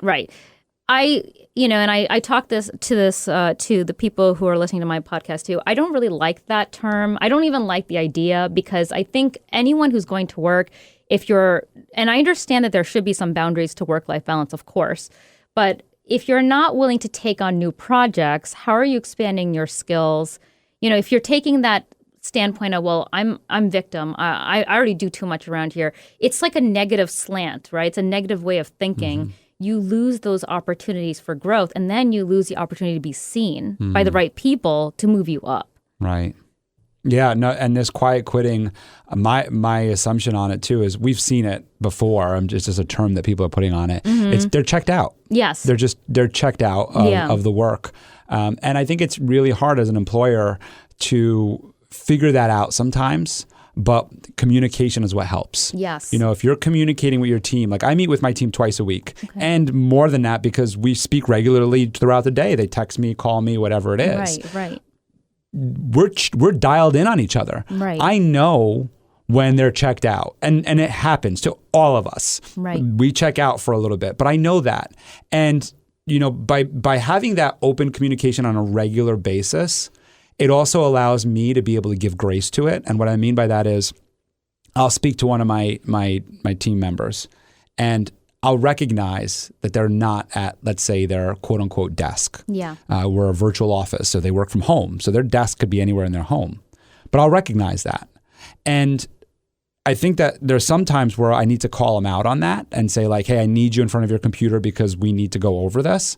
And then there's sometimes where it doesn't matter because for the most part, we communicate so much that I know that they're dialed in. Right. And that in that moment, I'm catching them, they're doing their dishes. But I'm not catching them. What I mean by is catching them is I've given them a call and they picked up my phone, my phone call. There's no need to say to them, well, why aren't you at your desk? That doesn't make any sense. Yeah. Because we communicate so often, we're going to need to check out every once in a while. Right, yeah. That's pretty normal. Yeah. But what we're talking about is they're always doing their dishes. Yeah. They're always in the car driving somewhere. They're now, but again, go back to communication.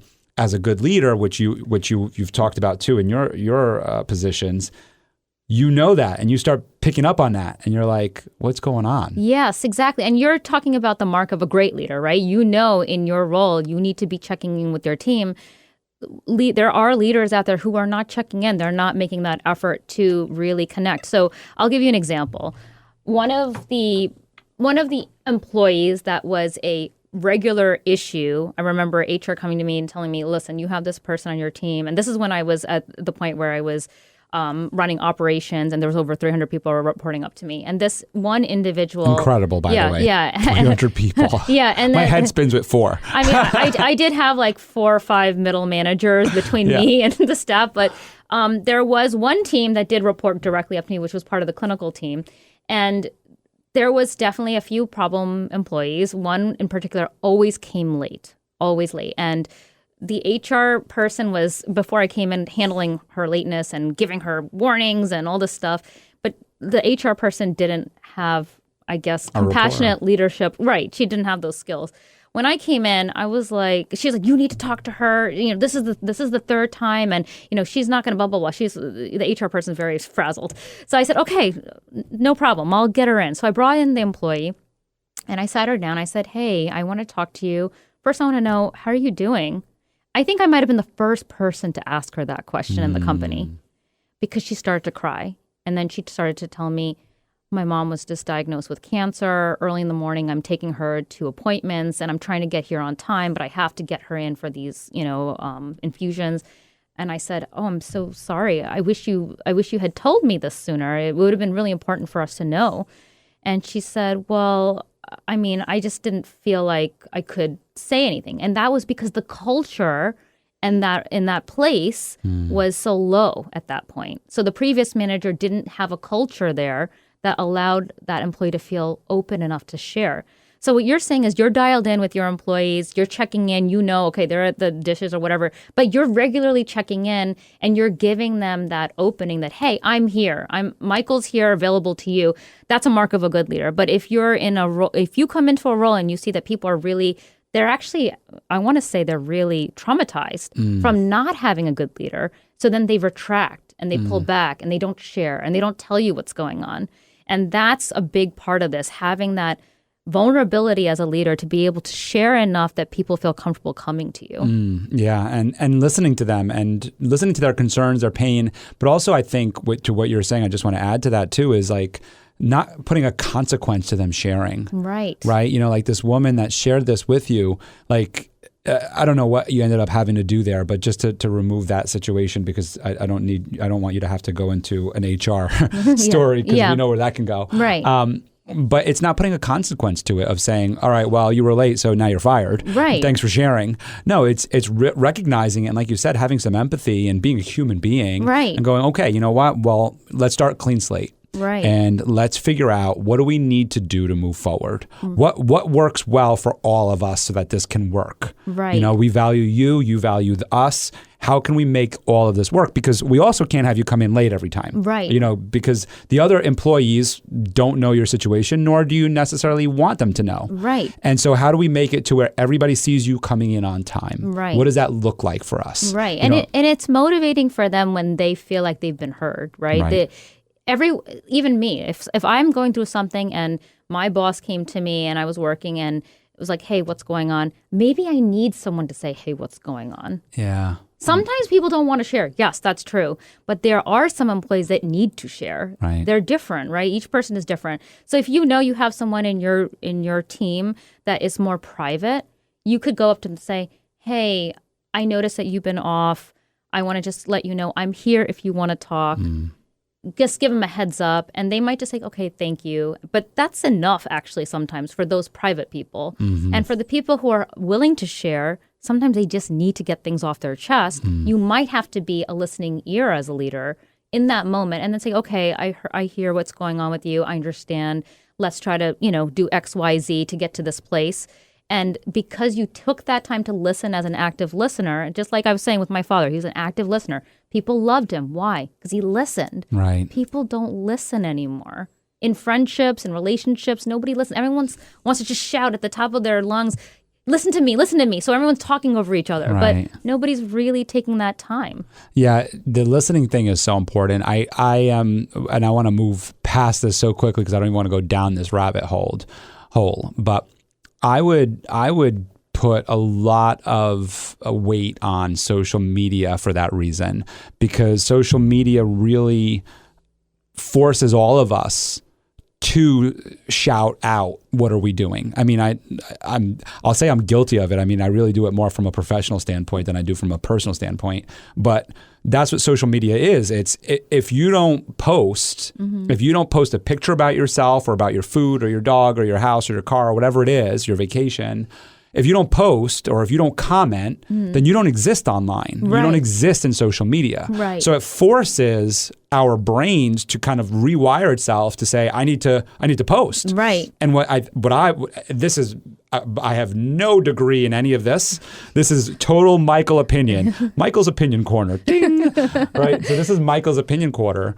In that, what I would believe is that because we're wiring our brains to post and to do all of this stuff, that in social interactions, it's coming through the same way. Right. Of I'm talking to you and you've said what you had to say, and now I'm going to tell you what I have to say. Right. And you said what you had to say, and I'm going to tell you what I have to say. And there's no real communication because that's what social media is. That's exactly what a scroll is. Right. When you scroll and post, you are watching what somebody else says, and then you are just posting what you say. Yes. Oh, my goodness. You know what you just said that is so true?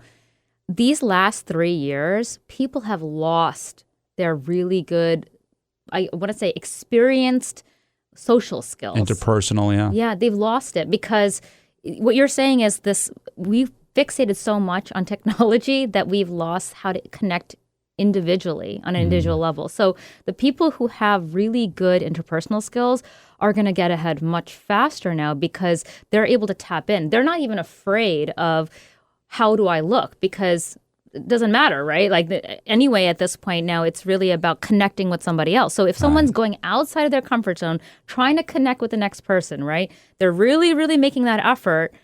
The other person, most people are not making that effort, right? Then now you look like a big outlier when it comes to connections.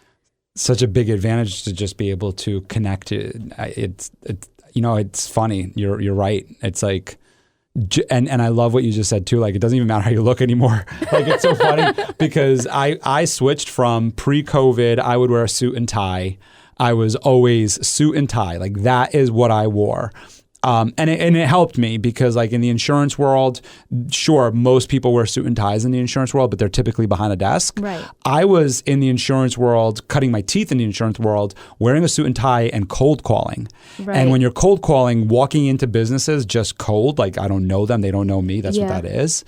And a man or a woman in a suit walks in, people take notice. Yes. So it really helped me in my career. But now, as CEO of a company, I wear jeans and a t-shirt. Yeah, well, that's the perks of being your own CEO. But what I'm getting at is that, I mean, even in social settings now, and it's because it's true what you just said, people don't look at me, and it's regardless, because they don't even know that I am the owner of Dent, and a lot of times they don't even know that. Right. They don't even care what I'm wearing about a suit and tie because we're having that interpersonal. You're right. It's so true. Like, I didn't even think about it until you just said it. We're just having a connection where we're making eye contact. We're talking. We're having a conversation. And they're like, whoa, I haven't had this in a long time. I'm telling you, it's food for the soul. When you're really connecting with someone really deeply, like you're sharing a story and there's something about them that, oh, that resonates with me. And then there's something you say and then that resonates with them. Oh my God, it's like magic. I think you can look back. I'm sure this has happened to you. I remember, and it's only happened in certain intervals in my life. I'll meet somebody and we connect like that, like so quickly. And I mean, I'm a very sociable person. I get along with everybody, but everyone doesn't click with me the same way. And you know what I'm talking about. It's a special connection. There's something aligned in the way your energies are. And one of my really good friends from work, who I still talk to now, and now that I'm an entrepreneur, we're still like very close. She had this energy when she walked in the room. And this is the way women make friends, okay? Women see another woman, they love their energy. Like I saw her, she's gorgeous, first of all. She's like the most beautiful person. And then she had this beautiful smile on her face and she was laughing and she just had all this good energy. And I was like, I want to be her friend. I remember thinking that. And then I remember approaching her and talking to her and what do you know? We just clicked. And I couldn't believe it because I liked her energy when she walked into the room. And then we just and now we're such good friends and you just don't know who it is. But I want to say this, with that energy exchange, and this is what I was getting at that I learned, when you're walking into a room, you're exchanging energy with a person. You want to make sure that the energy that other people are giving you as a leader, you're not absorbing it. Because as a leader, you're going to get a lot more negative energy coming to you than positive, because that's the role you're in. So you're probably in your role with your team, you're getting a lot of the negative. Because I think it was President Obama said this, when the decisions finally come to his desk, they're basically impossible decisions, right? Everyone else made the regular decision, the easy ones at the bottom. And then, so it's similar. When you're a leader of a company, the hardest, toughest decisions, the hardest problems, the biggest fires that need to be put out are what lands in your plate. How do you react to that? How do you keep your composure with that? That's where your true core essence comes out. How have I been readied for this? So I know for me, my parents readied me as a child because we had all these issues growing up and, you know, like my father's, disability. It was a big, I had to ready myself for the future, that what if that happens to me in the future, right? My mom prepped me for that. Those kinds of things, everyone doesn't have that. So you having this ability as a leader to recognize, okay, I have this foundation, but maybe these people don't have it. So I need to remember having some kind of humility in that, and also guiding and serving. And serving and guiding is what you just said. And it just brings us to what you're doing today and inspiring today's youth. So if you could share a little bit more about what you are doing, I'd love to hear a little bit about that. Well, I mean, everything about my career did not go the way I was planning, right? I was telling you how I jumped around and then I went into healthcare. And I was very successful going up the ranks in healthcare, but getting to that place from graduating college with one idea and then moving finally till I got to the place where I felt really comfortable and happy with myself, that was a lot of zigzagging through my career. And during those periods, first of all, when you change careers, and I was talking to you about this earlier when I saw that you quit your job and you want to move into being an entrepreneur, it's such an exciting, I saw the energy in your video there. That moment is a very fearful moment in your life. It's so exciting, but also so much fear because it's the unknown. You don't know what you're getting yourself into. You don't know if it's even the right decision. You don't know if you're losing a good paycheck, a solid, stable thing, and you're moving into some place that, what if you hate it? What if you don't like it? Right? So the whole goal of this podcast was, I'm looking back now to when I was in college. I wish someone told me so many of the things that I should have known, that it's okay to take those risks. It's okay. If you don't like what you're doing right now, these years in your 20s and 30s as you're figuring stuff out, it's okay to say, all right, I'm done with this. I'm moving on to this. I'm doing something new. Having the ability to reinvent yourself. I'm going to give you an example of that. Madonna, queen of reinvention. How many times did she come out with an album looking completely different than the last time? The music was completely different. Everything is different every time. The art of reinventing yourself is how you stay relevant and current. Yeah. And I mean, I've done it multiple times. That you made me think about all the different times I've had to do it in my life. But also that reinvention, there's so much growth that happens inside of it. I know we talked a lot about that, but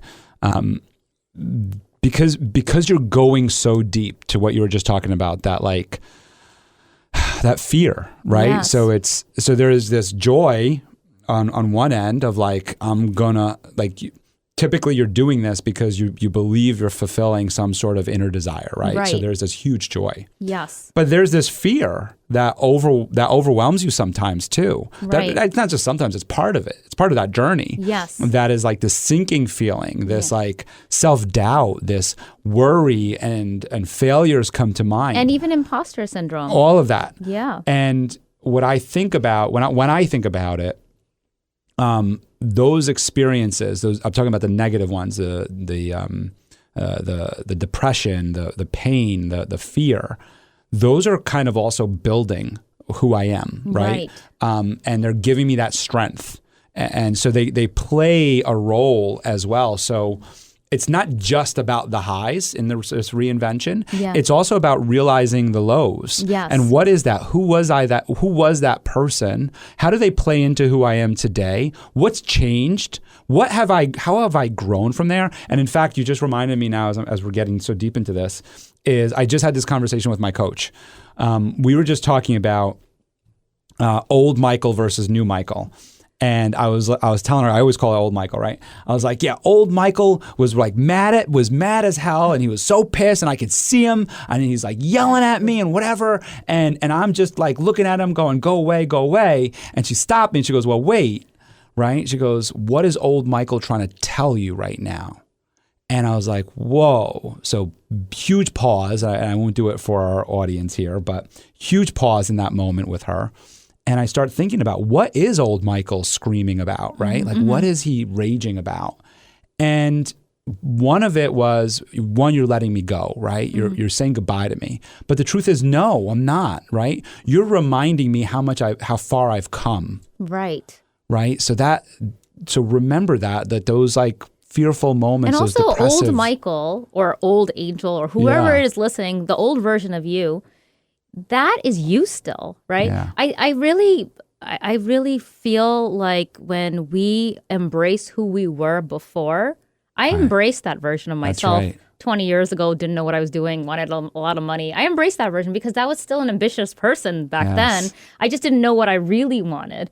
I thought I wanted that, but I know that was directing me to get here somehow. Right. Where we are today, every decision we made, even small decision that you don't think about, I'm sure that this has happened in your life where a simple thing like maybe ordering a pizza or like something really silly led you to meet somebody that you would never have otherwise ever have met in your whole life. Yeah. And then you think back on, oh my gosh, if I didn't make that one really banal decision to do something silly like, order pizza or whatever, I would never have met this person. And that is so crazy when you think about how many interactions we have in our entire life, that something so simple like that, every decision we make, no matter how small, can impact our life. The point is that we don't know. It could be as simple as, where am I going to pick up my coffee today? Yep. And then who am I going to bump into? You don't know, right? Right. Yeah. No, and that's what I wanted to say too, is like, it's just that, like you just said, you are still that person. So you're not saying goodbye to that old version of yourself. They are playing a role into who you are today, and use that and its strength. And I just want to say, like, to your point of like, you never know who you're going to bump into. I was invited to a birthday party, now it's probably about 12 years ago, of somebody who I didn't really know that well, but I was like invited because my friends were invited. So they kind of like side invited me. Yeah. And I was like, I mean, I was always down for a party back then. So it wasn't even a thought to go or not go. But long story short, because of time here, that's where I met my wife. I mean, I didn't know it at the time. Yeah. She was just, when you were describing that beautiful woman with the energy, I mean, I thought you were talking about my wife, like that's what I saw. I saw her, beautiful redhead, and we locked eyes very quickly. And that night, like we got to know each other very well that night right away. And it wasn't easy. Like we didn't get together right away, and it took a couple years before we ended up, but she ended up becoming my wife. But it's like that moment, you can remember it like it was yesterday. The moment you felt her energy. And that's why I always say you have to have some intention with how you're presenting in the world, how you're showing yourself to be, because it's an attractive energy. Like you saw her and you saw an attractive feeling because you feel attracted to that good energy. She's open. And I felt the same thing with my friend and so many people in my life. There was an energy there that I was attracted to. And normally those energies that I'm attracted to for me is people who are really real and very vulnerable and are not fake in any way. Because I'm such a straight shooter, I tend to attract those kinds of people. And those are the people I click with the most. But you have an idea of what your core values are based on who you like being around. So when you find that there's people you have real admiration for. So my friend, I'm going to use her as an example. I have a lot of admiration for her. She's so educated. She's so well put together, so well dressed, and she's so funny. She makes me laugh. She's just everything about her. She's like a version of my dad, you could say, like, but a female version. Just a wonderful person. I feel better when I'm around that person. So how about we as individuals, as leaders, think about how are we presenting in the world? Are we making people around us feel better when we come in contact with them? Because I've definitely had leaders who I was working for who did not do that for me. Right. And I'm sure she says the same about you in terms of like how you make her feel. Because I'm sure, it becomes reciprocal. Yeah. People reciprocate it. I just want to also just hear a little bit more about your podcast and what you're doing there. Yeah. So I was leading into that with everything about, and we are all over the place now, but the whole reason I made the podcast really was to be able to interview people with very different backgrounds. It doesn't all have to be corporate. I mean, some people can be in entrepreneurial roles or they could be in healthcare, whatever. It doesn't matter. The point is really to show people that, first of all, these people also had to jump around in their careers before they made it there, number one. Number two, they all had different lessons that they learned along the way. And the point of this is so the younger people who are now coming up, who are just figuring out these things, and also, FYI, we're coming into an era where maybe education is going to be changing, right? It's not going to be always a 4-year degree or, getting your master's or whatever.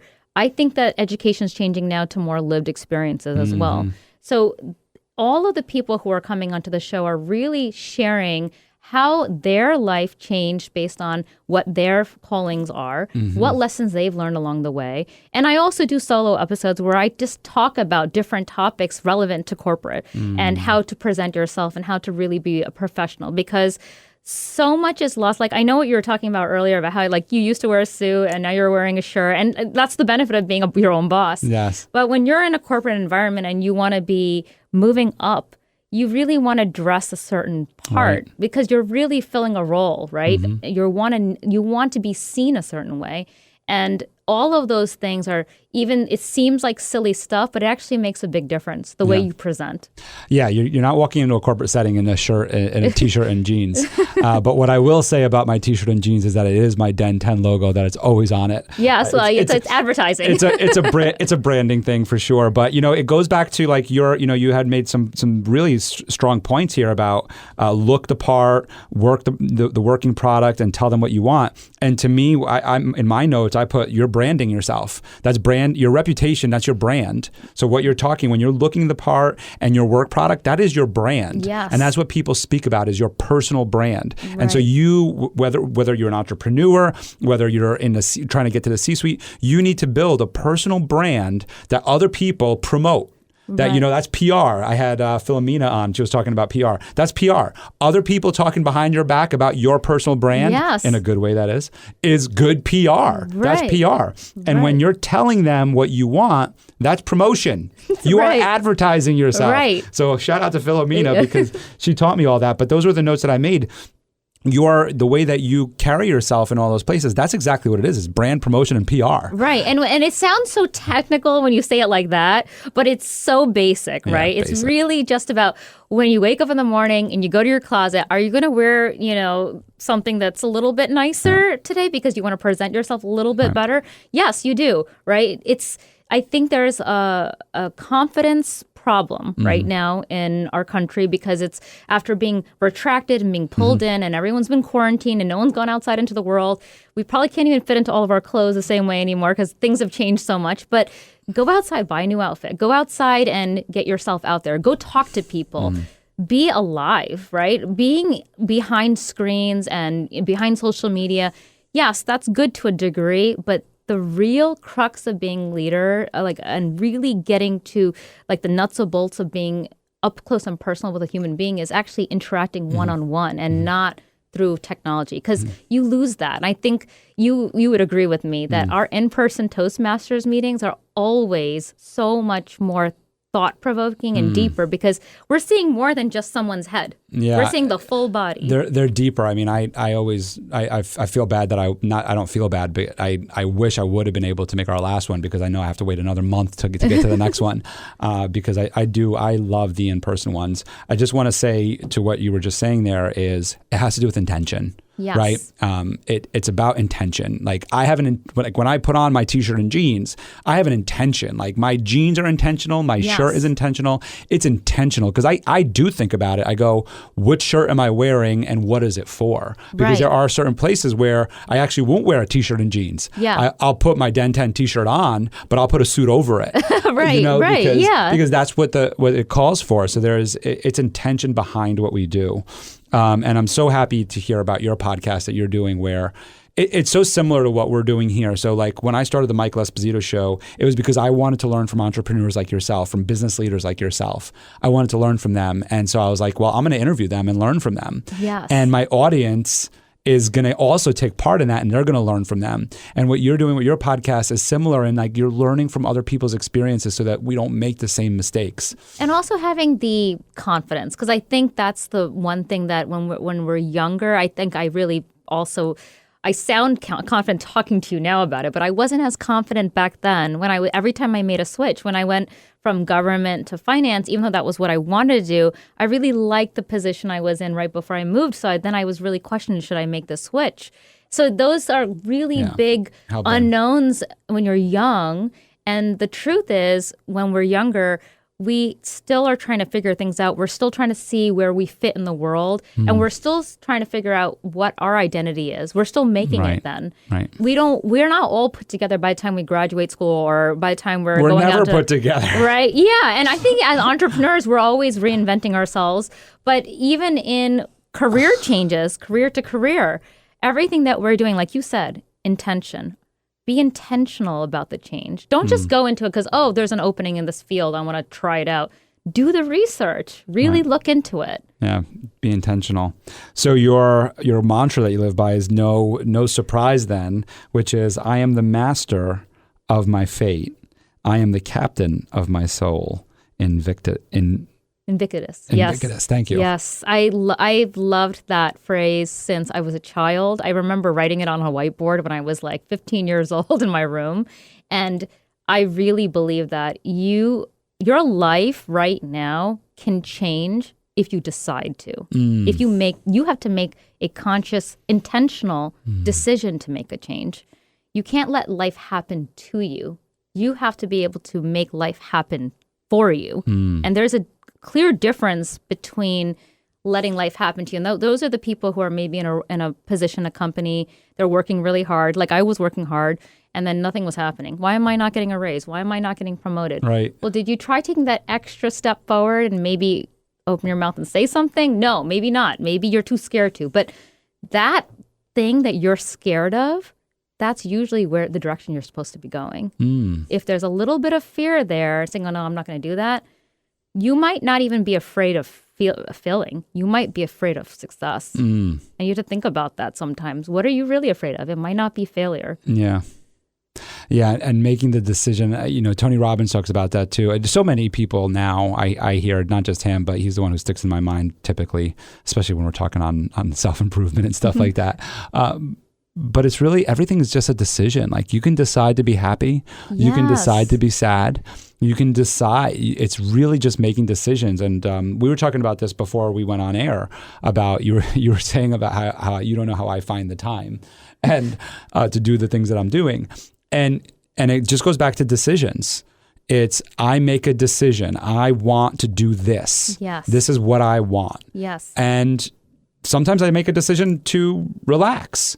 But what I found is that when I decide not to do certain things, it opens up to the things that I really want. Right. You know? Right. So what I was saying to you before was when you said, I don't know how you find the time. I'm like, it's really more about like just not doing certain things that suck our time. That's so true. It's so easy to get time suckers with all of the social media out there. You can you could easily scroll and lose an hour without even realizing an hour is gone. Well, my suggestion to all of you out there, if you don't want to do that, is just hire a social media manager. Yeah. You know, like I don't go on social because my social media manager does it for me. Yes. And she sends me little notes every once in a while. She says, hey, your wife just sent this to you via so you may want to look at it. So that I'll look at it. I'll go, oh, okay. It's usually some mommy thing. It's pretty neat. But anyway, you know. That's a good tip. Hire someone to do that, because I do think that is one of the things that's sucking time from a lot of people now. Oh, tremendous. I mean, you know it just based off a lot of the conversations where they say, you know, when someone starts a conversation with, I saw on Facebook, you know where they are. Yeah. You know where they are. Yeah. You know, well, my parents I saw on WhatsApp, because Indian families love to WhatsApp videos, and then my mom's like, is this real? I'm like, please don't look at forwards from WhatsApp. Oh, goodness. Yeah, well, you know, social media is great. I mean, I will say, like, my family, we use a WhatsApp chat. Yeah, we do too. That, you know, just for all of us to be in there together. So it's wonderful. So you have to be careful. But I created that WhatsApp chat for our family intentionally because I didn't want to be on Facebook. Yeah. Because I didn't want to be scrolling through Facebook to find out what my aunt is doing or my cousin is doing. Yeah. So I created one where it's just that my aunts and uncles and family members, to where these are the people that I want to know what's going on in their life, but I can't call them all the time or text them all the time. It's just it just doesn't work in our day, right? Yes. But I can go to that WhatsApp and I know so and so graduated this, or such and such happened here, or they're going on a family vacation, and they really, what's really nice about it is that it actually filters a lot. Because they really only put the important stuff in. Yes. There's none of this other fluff of like, look at me today. What do you think of this outfit? Yeah. It's more of like, right. Hey, we are in Disney today. Yeah. You know, like this is what we're doing, and that's it. Yes. You know? Yes. And it's cool. Yeah. So it's wonderful. I think it's good. I think a lot of families have started taking advantage of the group chat function. I have one from my father's side of the family, one from my mother's side of the family in India. They all love WhatsApp. And then, you know, we have our nuclear family here. So we have a couple of family groups like that. But yeah, I agree. I think social media is a great resource for businesses. It's a great resource for young people to connect with each other, but don't make that the only way you connect. Yeah, to be very careful, to make a decision on that. Yes. So where can people hear your podcast and find out more, and also watch you in action? Oh, they can hear me right here on iHeartRadio, and it's on all major platforms. I am currently, I'm very excited because I'm preparing for the speech contest for Toastmaster. So if someone's dropping in for that coming up in March, that would be another way they could see me. And I'm really excited because I'm going to be moving forward. I have some other exciting things coming down the pike. So I'll be sharing that once I get it. I'm working on a book. So hopefully when I get it published, that'll be coming on to promote that another time, maybe. That's awesome. And your website? My website is careerpathangel.com. Great. And people can reach out to you via? They can do it via Instagram or TikTok. And what are your handles? It's Career Path Angel. Career Path Angel. Yes. And that'll all be in the show notes, but I always like to just get it on air just in case someone's just listening to it. Yes. You have really great videos. I've been a witness to many of your speeches. I've been moved by many of your speeches. You are truly an authentic speaker.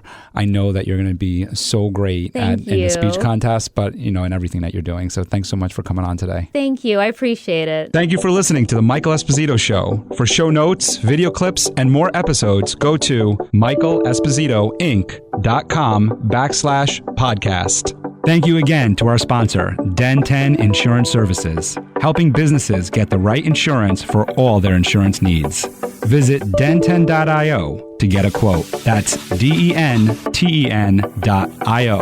And remember, when you buy an insurance policy from Den10, you're giving back on a global scale. This episode was produced by Uncle Mike at the iHeart Studios in Poughkeepsie. Special thanks to Lara Rodrian for the opportunity and my team at Michael Esposito Inc.